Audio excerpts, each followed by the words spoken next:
ஜோராக ஒரு கை தட்டுங்க.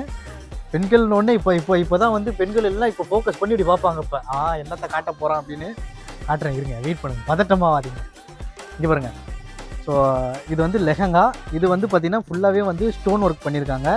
ஸோ இந்த ஸ்டோன் ஒர்க்கில் கேர்ள்ஸ்க்கு பிடிச்சது ரொம்ப லைட் பிங்க்லாம் ரொம்பவே பிடிக்கும். அவங்களுக்கு வந்து பார்த்தீங்கன்னா இங்கே பாருங்கள், லெஹங்காவில் ஸோ மேலே இருக்க டாப்பு ப்ளஸ் வந்து பார்த்தீங்கன்னா பாவாடை அதுக்கு ஒரு ஷால். ஸோ இங்கே வந்து பார்த்தீங்கன்னா அதுக்கு ஷால். இது ஃபுல்லாகவே வந்து பார்த்தீங்கன்னா உங்களுக்கு வந்து ரொம்ப கம்மி ப்ரைஸ். இந்த சீப் அண்ட் பெஸ்ட்டில் என்ன ப்ரைஸ் இது 1500 இருக்குது. 1500 நீங்கள் வாங்கிக்கலாம். ஸோ அது மட்டும் இல்லாமல் வந்து அடிக்கடி நாங்கள் ஆஃபரும் விடுவோம். ஸோ அந்த ஆஃபரும் வந்து நீங்கள் நம்ம சேனலில் பார்த்துட்டே இருக்கும்போது உங்களுக்கு தெரியும். ஸோ அதை பார்த்தும் நீங்கள் வந்து பண்ணலாம். இப்போ டப்புனு இந்த ட்ரெஸ் வந்து உங்களுக்கு பிடிச்சிச்சின்னு வைங்க, இப்போ நீங்கள் பண்ணுவீங்க எப்படி வாங்குறது என்ன பண்ணுறது தெரியாமல் அப்படி இருப்பீங்க பதட்டமாக. அப்போ கீழே ஒரு நம்பர் கொடுத்துருப்பேன், அந்த நம்பருக்கு டக்குன்னு அடிச்சு ஸோ இந்த ட்ரெஸ்ஸை அப்படியே எடுத்து வைங்க, நான் ஒன்று வந்து வாங்கிக்கிறேன். அப்படி இல்லைனா நீங்கள் டெலிவரி